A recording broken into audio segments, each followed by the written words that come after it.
एक बात सोचो, दुनिया का सबसे पावरफुल इंसान नेपोलियन बोनापार्ट, उसने पूरी यूरोप को फतह किया। उसने ऐसे ऐसे युद्ध जीते जो हिस्टोरिकली इम्पॉसिबल माने जाते थे। उसने फ्रांस को एक टूटी फूटी रेवोल्यूशनरी स्टेट से दुनिया की सबसे डोमिनेंट मिलिट्री पावर बना दिया। उसने ऐसे जनरल्स कमांड किए जिन्हें दूसरे राजा सपने में भी नहीं पा सकते थे। लेकिन एक दिन उसने एक ऐसी गलती की जिसने उसकी पूरी एम्पायर को अंदर से खाली कर दिया। उसने रॉन्ग अलायंस ली। उसने जोसेफिन को डिवोर्स दिया, जो उसकी असली स्ट्रेंथ थी, और एक पॉलिटिकल मैरिज की ऑस्ट्रिया के साथ। और उस दिन से नेपोलियन की ताकत टूटने लगी। उसकी आर्मी ने उसे छोड़ना शुरू किया, उसके कमांडर्स ने बिट्रे किया, और वो आदमी जो कभी पूरी दुनिया का बादशाह था, एक छोटे से टापू पे अकेला मर गया। अब सोचो, अगर नेपोलियन जैसा इंसान भी एक गलत अलायंस से बर्बाद हो सकता है, तो हम क्या चीज हैं? शादी। ये वर्ड सुन के तुम्हारे दिमाग में क्या आता है?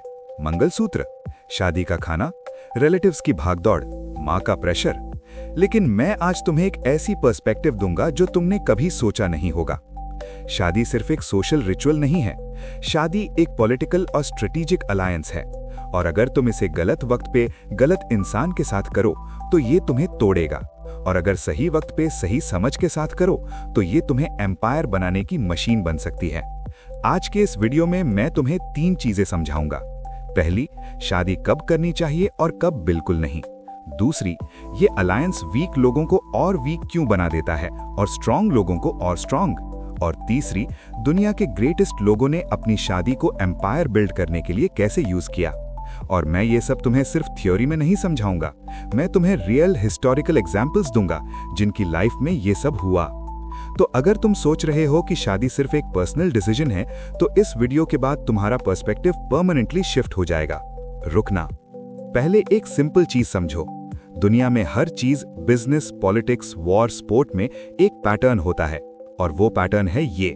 जो पहले से स्ट्रांग है वो और स्ट्रांग होता जाता है, और जो वीक है वो और वीक। इसको कहते हैं मैथ्यू इफेक्ट।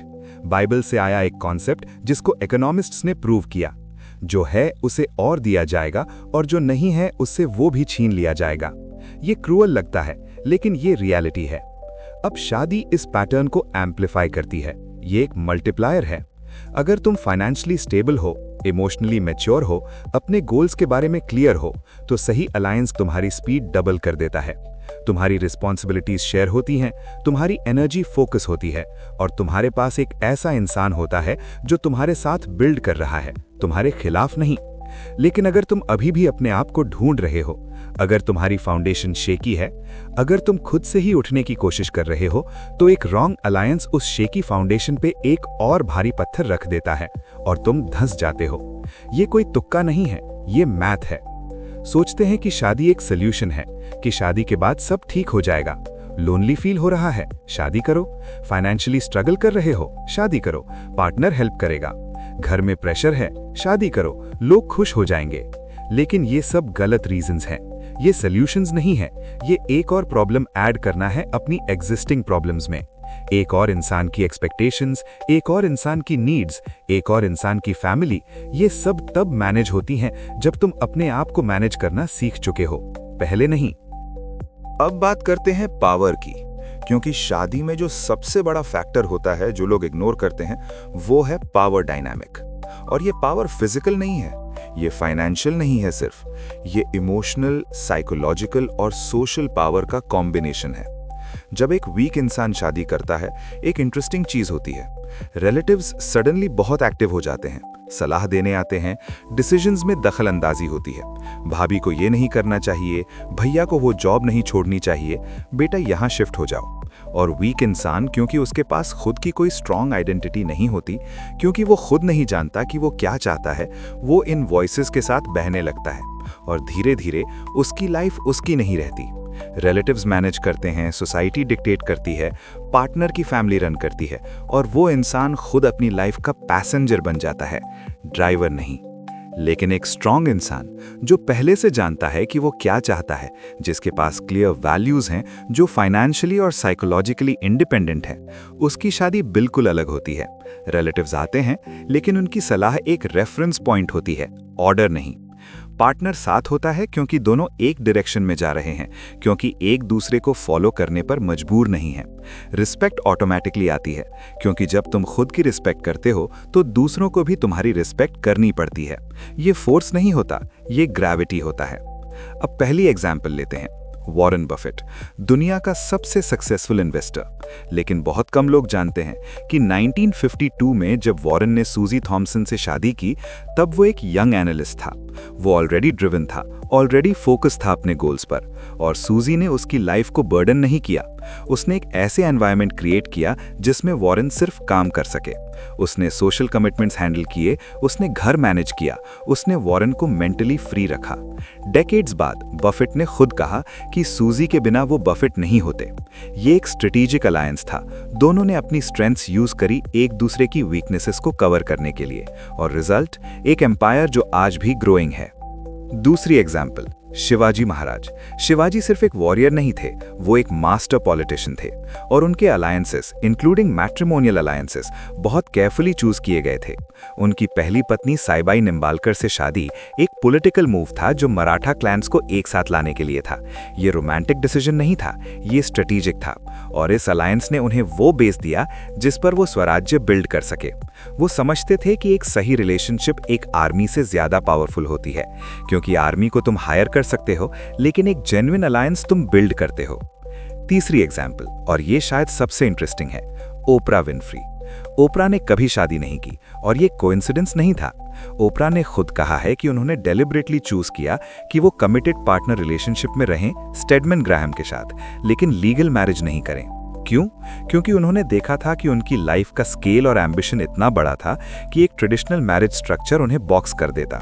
उन्होंने अपने अलायंस को अपनी टर्म्स पर डिफाइन किया, और उस फ्रीडम की वजह से वो एक ऐसे एम्पायर बिल्ड कर पाएं जो सिर्फ एक टीवी होस्ट की स्टोरी नहीं थी, वो एक मीडिया मोगल, फिलांथ्रोपिस्ट और कल्चरल फोर्स बन गई। ये सोचने वाली बात है। कभी कभी सबसे बड़ी अलायंस वो होती है जो तुम खुद अपनी टर्म्स पर डिजाइन करते हो। अब वापस आते हैं उस पॉइंट पर जो मैं पहले कह रहा था। वीक लोग जब शादी करते हैं तो वो एक्सपेक्ट करते हैं कि पार्टनर उन्हें कंप्लीट करेगा, कि पार्टनर वो गैप फिल करेगा जो अभी उनकी लाइफ में है।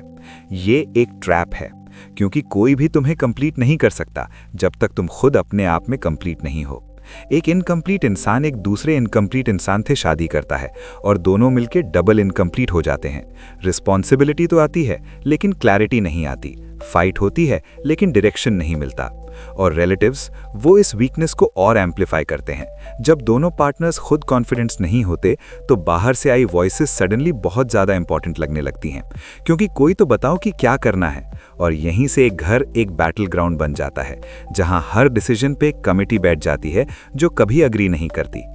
अब मैं तुम्हें वो बात बोलता हूं जो इस पूरे वीडियो का कोर है, और ये थोड़ा अनकंफर्टेबल होगा। हम शादी को एक पर्सनल, इमोशनल, प्राइवेट डिसीजन मानते हैं, और इसीलिए हम इसे इमोशनली डिसाइड करते हैं, प्रेशर में, अर्जेंसी में, क्योंकि उम्र हो गई, क्योंकि लोग पूछ रहे हैं, क्योंकि लोनलीनेस फील हो रही है।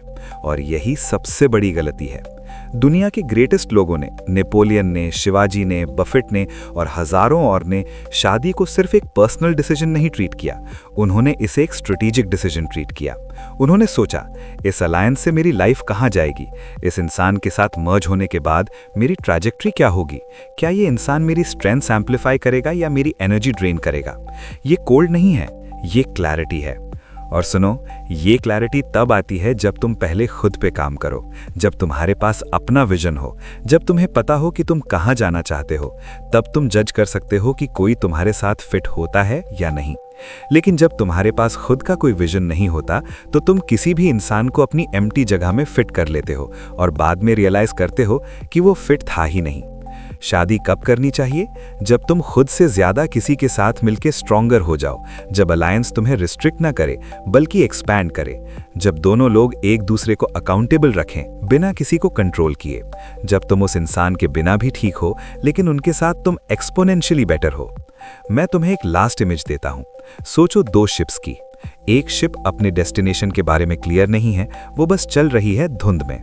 दूसरी शिप एक क्लियर डेस्टिनेशन पे जा रही है, उसके पास कंपास है, मैप है, कैप्टन है जो जानता है कि वो कहाँ जा रहा है। अब सोचो, अगर ये दोनों शिप्स एक दूसरे से टाई हो जाएं एक रोप से, तो क्या होगा? पहली शिप दूसरी को भी कंफ्यूज कर देगी, दोनों ड्रिफ्ट करेंगे, कोई डेस्टिनेशन नहीं मिलेगा। लेकिन अगर दो शिप्स, दोनों के पास अपना कंपस है, दोनों का डेस्टिनेशन एक ही है और वो साथ चलें, तो वो एक फ्लीट बन जाते हैं। और फ्लीट कोई भी स्टॉर्म सर्वाइव कर सकती है जो एक अकेली शिप नहीं कर सकती। यही है शादी का असली कॉन्सेप्ट। ये एक सोल्यूशन नहीं है तुम्हारी प्रॉब्लम्स का, ये एक फोर्स मल्टीप्लायर है तुम्हारी स्ट्रेंथ्स का। और फोर्स मल्टीप्लायर तभी काम करता है जब पहले से कोई फोर्स हो। तो आज एक काम करो, शादी के बारे में मत सोचो, पहले ये सोचो, क्या मैं एक ऐसा इंसान हूं जिसके साथ अलायंस वर्थ इट है? क्या मैं खुद अपनी लाइफ का कैप्टन हूं? क्या मेरे पास एक डायरेक्शन है? अगर हाँ, तो सही अलायंस ढूंढो और जब वो मिले तो उससे एम्पायर बिल्ड करने के लिए यूज करो।